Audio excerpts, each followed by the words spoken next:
All right, hi. I was packing today for an upcoming trip, and I was packing camera gear, so I thought, I don't know, it's a good day to talk about what cameras I use. Right now, I'm filming on the DJI Osmo Action 5 Pro. It's like an action camera. Let me sit down. It's like an action camera, sort of like a GoPro. I like it a little bit better though. I feel like the image quality is better, as well as the color range. This camera has a 1/1.3 inch sensor, which basically says it doesn't let in much light, but it lets in just as much light as the GoPro. And if you don't know, light or filming is all about capturing light, so kind of important. This doesn't have the biggest sensor, but it does do pretty well in low light. The colors are pretty good. It films in D-Log-M, which is a color format. D-Log-M, if you don't know, basically, or just log footage in general, basically puts a bunch more information into the actual file. It may look more flat at first, but you're able to color grade it a lot more in post. Aside from that, I like this camera really for two reasons. One, it's really durable.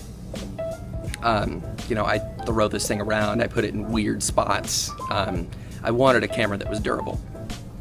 There are two screens on this camera, one on the front and one on the back, and I like that just because it allows me to both see what I'm shooting when I'm recording like this, and when I flip the camera around, I can still see what's going on.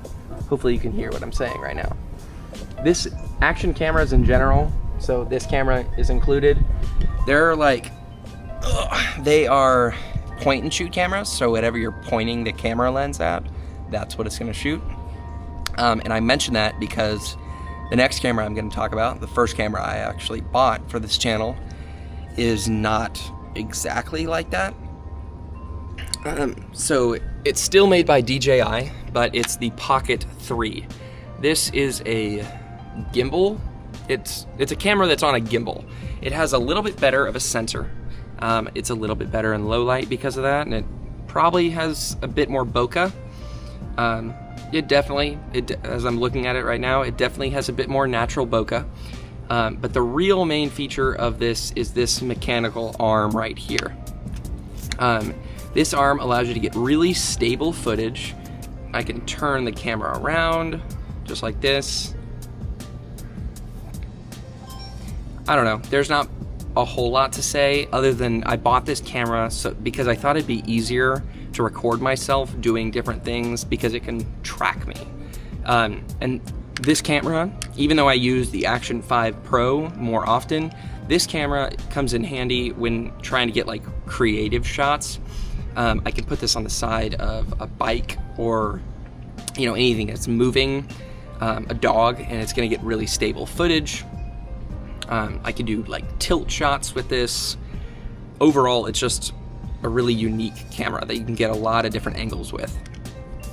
The reason why I got this camera that I'm filming on now though is because the gimbal actually broke. Well, not exactly, but the little handle or the little controller broke. And I knew that I didn't want to have to deal with that in the future, especially running around. The weekend before it broke was the weekend I went to Austin with Zach, and I didn't really want to have to worry about being nice to the camera. That's why I would recommend the Action 5 Pro a little bit more. You can just be really rough with it. You can even put it in water like this.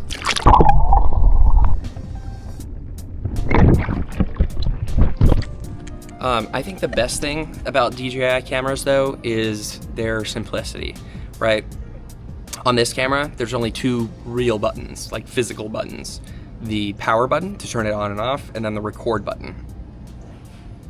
You can change a bunch of settings on the screens because they're touchscreen, but if you pull it right out of the box and you don't know how to do anything, you just tap the red button on the top and it's going to record. that's really what I wanted with a camera. I didn't want to have to learn,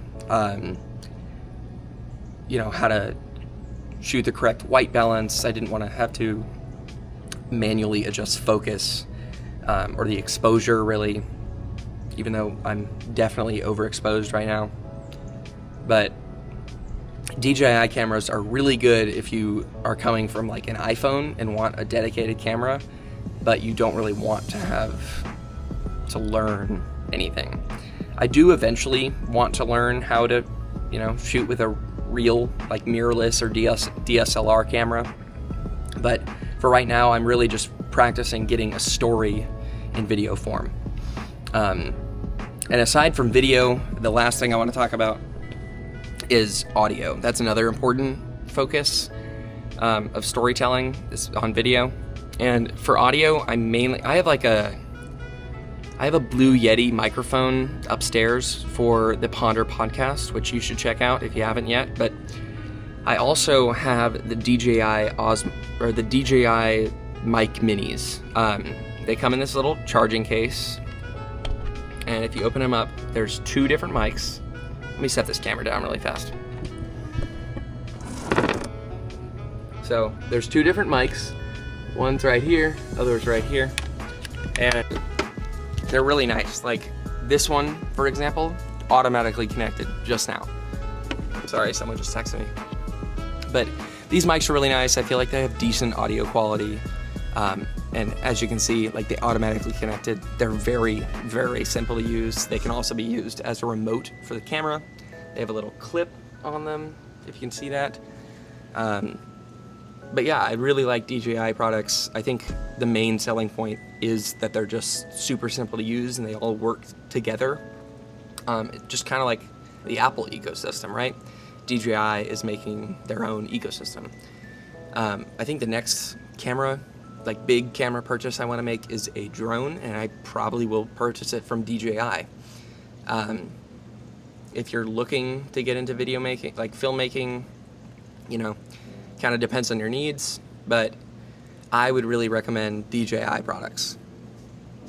They're simple, they're intuitive, and I feel like they work pretty well. So that's all for today. I will hopefully see you tomorrow with another video, but I'm not quite sure. I promised that in the last video, and obviously didn't get one out the very next day, but there's a lot more coming, so get subscribed. All right, bye.